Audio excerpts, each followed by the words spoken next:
Hi everyone, welcome to Paralife. I'm Summer Mortimer and joining me today is one of the best sledge hockey players in the world, Greg Westlake. How are you, Greg? I'm doing amazing. Thanks so much for having me, Summer. Thanks for being here. Can you tell me a bit about your disability? Yeah, so basically I was just born with feet that were never going to be fully functional.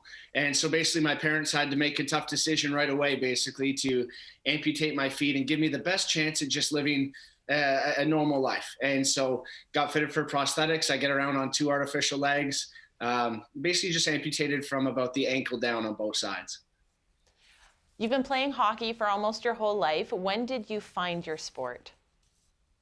Yeah, so it was actually my parents that brought it to me, and I so lucky that they did because I was playing stand up hockey on my prosthetics, but I was never going to make the NHL. I was never going to be the first guy in the NHL on two artificial legs. And so when I was about 15, 16 years old, my parents came to me with the idea of sledge hockey at the time it was called, and took me out there. And they basically just told me, like, if being an athlete is important to you and pursuing that is something that will make you happy, there's probably a way you can do that, but it's not going to be what you're currently doing. And they took me out and they let me try it. And my first experience wasn't a great one. Like, the sled didn't fit me. I was just in an environment I wasn't that comfortable in. But I met some amazing people, and meeting some Paralympic athletes is kind of what convinced me to stay with it and keep trying it and keep trying to get better. It was, Brad Bowden and Billy Bridges and these guys who were in wheelchairs or living with disabilities who were in fantastic physical shape, and they could skate so fast and they could shoot the puck so hard. And I just fell in love with it. And I just remember leaving the rink and going, those guys are athletes, and I want to be a part of that. Having the family support is so important, and being started with hockey at such a young age. You were on the national team at 17 and competed at your first Paralympic Games in 2006 in Torino. What was that experience like for you? Well, it was amazing. It was my first one in 2006. I had my whole family there, like my siblings included, which is really nice because as we get older, life gets in the way, and they've had a bunch of kids since then and can't come to every games. And so I wish I knew how rare that was, just to have the whole family system there. But what was really cool for me when I think about Torino was how the games grew day by day. Because I was there as a young guy, and I was nervous. I didn't know, like, would there be fans in the building? Would people come? Would people enjoy it? I didn't know what to expect. And so one thing that they do to kind of fill the arenas at the Olympics and Paralympics and lots of amateur sporting events is they bring in school kids.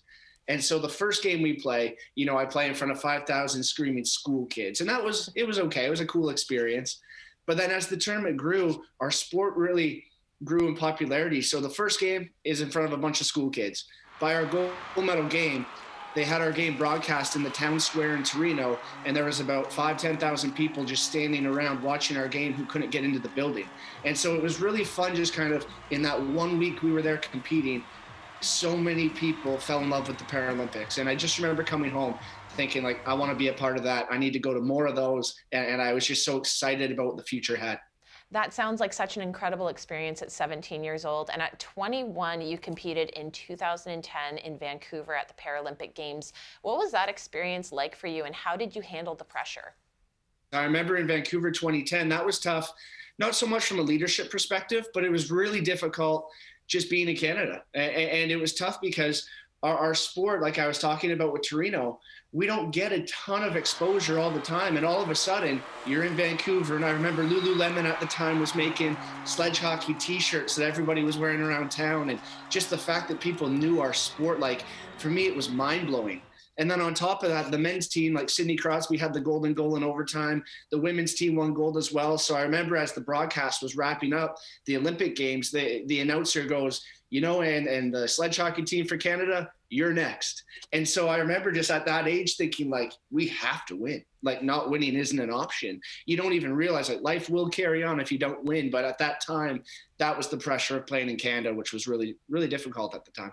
Sledge hockey, now known as para ice hockey, has changed so much over the years. And looking into Beijing, how have you changed as an athlete? Well, you know what, looking to Beijing, it reminds me of kind of the classic quote, if you want something you've never had, you must be willing to do something you have never done.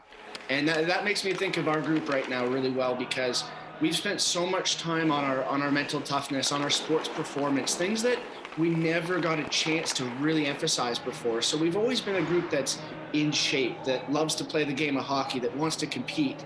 But now we're really pulling back the layers to that, and we're looking at our preparation, our mental toughness, our sports performance.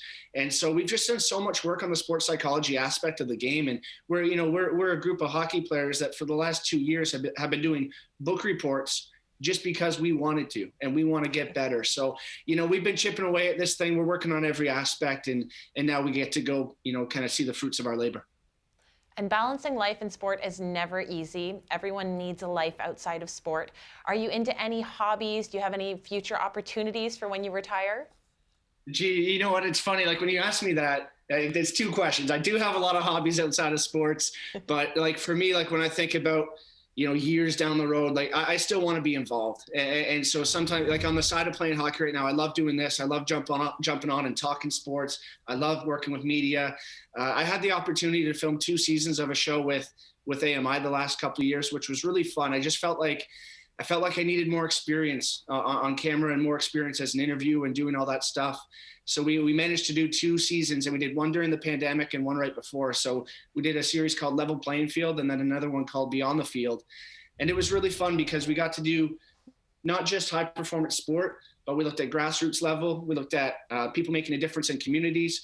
And then we also looked at some of the problems that athletes face in high performance sport. And it was everything from talking to trans athletes to talking to, gay athletes to talking about everything. And so we just had these amazing conversations, and it was really fun to be a part of. So I see myself doing more of that in the future for sure. It's fantastic that you're so involved both on and off the ice with your sport. You and your family are very involved in the Paralympic movement, and in 2020, your family donated $1 million to Parasport. Why was this so important for your family to do? I was having a Zoom with my parents last night, actually, and I was asking them about that. And my mom, with like almost tears in her eyes, was just kind of saying, like, if you're in a position to help, you just do it. And so that's kind of their belief system and mine as well.